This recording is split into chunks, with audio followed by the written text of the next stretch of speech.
Les apparences sont trompeuses et les sales balances sont nombreuses. Faire attention à la drogue.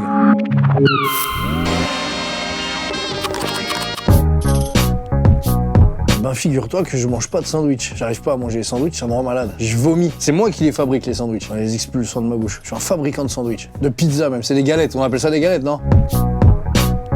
Au lycée, c'est la période où on commence à picorer dans les sandwichs. Je voyais des gars manger des sandwichs autour de moi, donc j'avais envie de faire comme eux, tu sais. Un gars, il m'a dit « Ouais, ce soir, tu veux que je vienne chez toi? Je vais ramener plein de sandwichs. » J'ai dit « Ouais, vas-y, ramène des sandwichs. » Un de mes grands frères, c'est un fan de sandwichs, tu vois. Il dit « Tiens, prends un sandwich, goûte un sandwich. » Il me dit « Je vais aller voir ton frère, je vais lui donner des sandwichs à lui aussi. » Moi, j'ai mangé un croc, 2 crocs.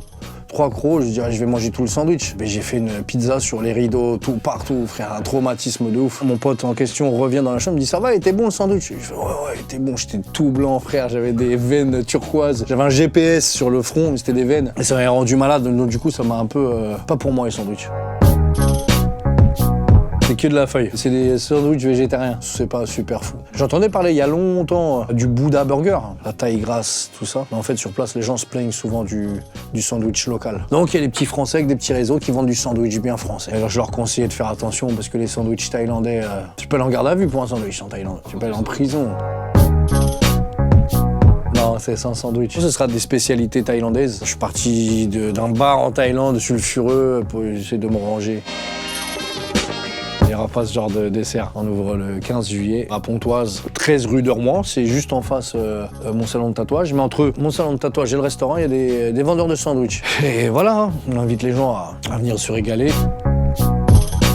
J'ai du mal, hein. Après moi je suis une boule de nerfs, boule de feu, et je prends sur moi un petit peu. Je me suis inspiré de la Thaïlande et de sa sagesse, hein, quand même. Et voilà, je combats contre mes démons au quotidien. C'est sûr que j'ai pas ça qui m'apaise. J'ai le sport, c'est un bon exutoire pour moi. C'est mon moment où je me défoule, où je suis dans ma bulle et je pense à rien. Souvent les gens qui arrêtent de manger des sandwichs, ils se mettent à bouffer comme des fous. C'est bien d'aller au sport aussi.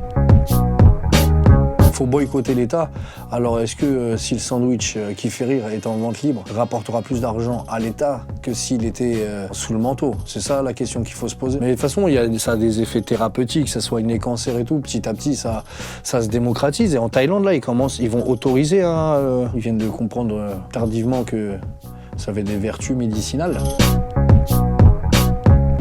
Ah, les sandwichs, ils me font vomir. J'aime pas avoir la bouche pâteuse. Je trouve ça désagréable comme sensation. Mais je te cache pas que quand je vois mes potes taper des fous rires de fou, et je vois c'est quel état quand ils mangent des sandwichs, j'ai tellement envie de rigoler avec eux et d'être dans le même délire. Mais j'arrive à me le procurer sans manger de sandwich.